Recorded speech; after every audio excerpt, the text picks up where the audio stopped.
Kwa miaka 5 tunajua wameshinda, leo uweke saini tu wapite inshallah.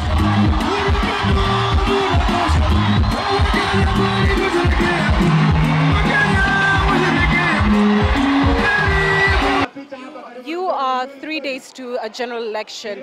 How do you feel about your prospects? I feel confident. We have done sufficient campaign.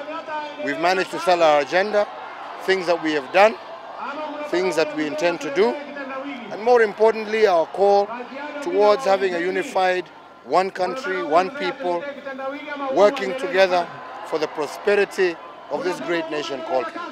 You've spoken about unity quite a bit, and that was the platform that you ran on as part of the Uhuru campaign. Yet at the same time, critics would say that you have not succeeded in the same. Kenyans appear as divided as ever, especially on social media. How do you respond to that? Well, it's a very sad thing that I see, and I think it's driven sometimes by perceptions and by an agenda that has also been driven by our opponents, trying to tell people that there are some sections of Kenyan society that have been left out of the national agenda, which is far from the truth. For the first time in the history of our republic, we have tarmac roads in northeastern. For the first time in our history, we have cesarean sections being conducted in Mandera. For the first time in our history, we have roads in going up to Lamu. We have electricity, the national grid, connected to sections of our country that never dreamed that they would be connected to the national grid.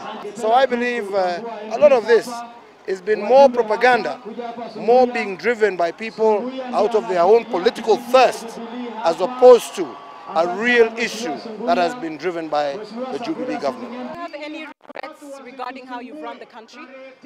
No, I don't have any regrets at all. I'm not saying that everything has been 100% perfect. We have had some hiccups, and those are hiccups that we also intend to rectify as we move along. But overall, I believe that we have worked with a very unified government. We have worked with a solid purpose of improving the lives of our people, and we seek to continue with that specific agenda of unifying our people, creating opportunities for our young men and women, and ensuring that we develop a first world infrastructure so that our people can be globally competitive as we move forward. Finally, Your Excellency, should you lose on Tuesday, are you prepared to peacefully hand over power?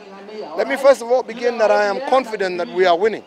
And I am confident by what we have done, the campaigns that we have done, the work we have done as a government.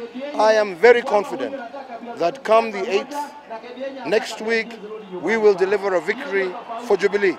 But as I have always said, and I have proven in the past, if that is not the case, we have always stood ready to concede, and I've done it in the past as I did in 2002.